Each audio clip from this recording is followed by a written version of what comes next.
আজ আবারও নিয়ে এসেছি কিছু খাওয়া দাওয়ার ভিডিও, তাই ভাবলাম আপনাদের কাছে আজ একটু আজ কি রান্না করেছি সেটা দেখাই। তো চলুন শুরু করা যাক। আশা করি এই ভিডিওটা আপনাদের ভালো লাগবে। এই যে দেখতে পাচ্ছেন গরম গরম ভাত, দেখছেন কত ধোঁয়া উঠছে। এই প্রথমে গরম গরম ভাত আছে, ভাত আমি থালায় বেড়ে নিলাম ভালোভাবে। এবার আছে এই যে পুঁই শাকের চচ্চড়ি।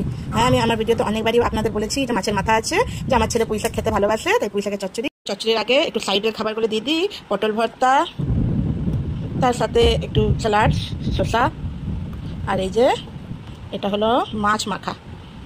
মাছের বেশ কটা পেটি নিয়েছিলাম, মচমচা করে ভেজে তাতে কাঁচা লঙ্কা, পেঁয়াজ, একটু কাঁচা সরষের তেল, নুন আর লেবুর রস দিয়ে মাছটা মেখেছি। খেতে বেশ ভালো হয় আর খুব এটা দিয়েই ভাত পেরিয়ে যাবে। এবার আমরা দেবো পুঁই শাক। কালারটা দেখছো বন্ধুরা? আমার তো ভালো লাগছে, তোমাদের কেমন লাগছে আমাকে কমেন্টে অবশ্যই বলো। এই যে এবার দিলাম পুঁই শাকের চচ্চড়ি। একটু মাছের মাথাটা খুঁজে দিই, মাছের কাঁটা খেতে খুব ভালোবাসে। আর মাছের মাথা দিয়ে চচ্চড়ি, মুগের ডাল খেতে খুবই ভালো লাগে। আর এখানেই শেষ হয়নি, এখনও একটা জিনিস আছে, যে আছে মাছের ঝোল। এই ঝোলটা পটল আলু দিয়ে আমি মাছের ঝোল করেছি। দেখতে পাচ্ছ বন্ধুরা? কেমন লাগছে আমাকে কমেন্টে অবশ্যই বলো যে কালারটা কেমন হয়েছে। খুব সিম্পল, একটু আদা রসুন আর পাঁচফোড়ন দিয়ে মাছের ঝোলটা আমি করেছি। সাজিয়ে দিই, মাছটা নিচেই দিলাম, উপরে দিলাম না।